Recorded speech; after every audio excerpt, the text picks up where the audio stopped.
আজকে আমি তোমাদেরকে দেখাবো যে আমি আমার 17 মাস বয়সী ছেলেকে কিভাবে ডিম রান্না করে দিই। আর হ্যাঁ, এই ডিমের ঝোল কিন্তু সব বাচ্চারাই পছন্দ করবে। একবার রান্না করে দেখো। সবার প্রথমে কড়াতে সর্ষের তেল গরম করে নিয়ে তাতে সামান্য একটু জিরে ফোড়নে দিয়ে দিয়েছি। তারপর তাতে দিয়ে দিচ্ছি সামান্য একটু কুচানো পেঁয়াজ। এবার পেঁয়াজটাকে লাল লাল করে ভেজে নেব। যতক্ষণ না পেঁয়াজটা সফট হয়ে না আসছে পেঁয়াজটাকে ভেজে নিচ্ছি। তারপরে দিয়ে রাখছি কপিস কেটে রাখা আলু দিয়েও ভালো করে নেড়ে চেড়ে আলুগুলোকে ভেজে নিচ্ছি।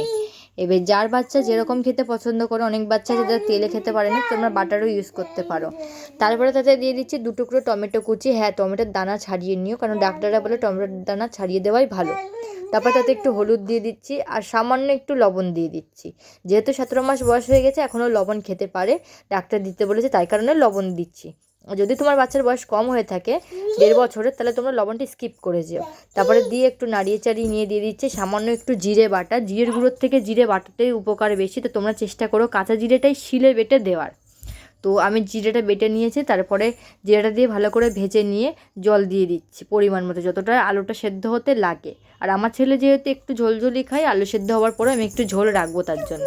তারপরে ঢাকা দিয়ে দিচ্ছি ঝোলটাকে। দেখো ঝোলটা ফুটছে। এবার ঝোলটাকে আমি যতক্ষণ না আর একটু শুকিয়ে যায় ততক্ষণ ফোটাচ্ছি, কারণ আলু এখনও সেদ্ধ হয়নি। আলুটা সেদ্ধ হয়ে আসবে, ঝোলটা সামান্য একটু গাঢ় গাঢ় থাকবে, তখনই আমি এটাকে নামাবো। আর একবার ঢাকা দিয়ে দিচ্ছি। ঢাকা দিয়ে আমি আরও কিছুক্ষণ ফুটিয়ে নিচ্ছি। এদিকে ছেলের জন্য ভাতও বসিয়ে দিয়েছি। আর এই দেখো, যতক্ষণ আমি রান্না করি ততক্ষণ রান্নাঘরে ও আমার কাছেই থাকে। আর এই যে বাসনপত্র, হাজার খেলনা থাকুক না কেন, বাসনপত্র, তারপরে কোটো কাটা, নিভিয়ার কোটো, এইগুলো নিয়ে ওর খেলা। আমি ওকে জিজ্ঞেস যদি করি যে তুমি কী করছো, ওর একটাই উত্তর, না। মানে ও কিছু করছে না, ততক্ষণ খেলা করে। তারপরে এদিকে ডিমের ঝোলটাও হয়ে এসছে। দেখো ঝোলটা একটু গাঢ় গাঢ় হয়ে গেছে। আর সেদ্ধ ডিমটা আমি দিয়ে দিচ্ছি। সেদ্ধ ডিমটাকে নুন হলুদ দিয়ে আমি ভাজি না, কারণ ডাক্তাররা বলে এতে ডিমের গুণ নষ্ট হয়ে যায়। আর আমার ছেলে এরকম প্লেন সেদ্ধই পছন্দ করে, তাই আমি ঝোলের মধ্যে ডিমটাকে দিয়ে নামিয়ে নিলাম। দেখা হবে নেক্সট ভিডিও।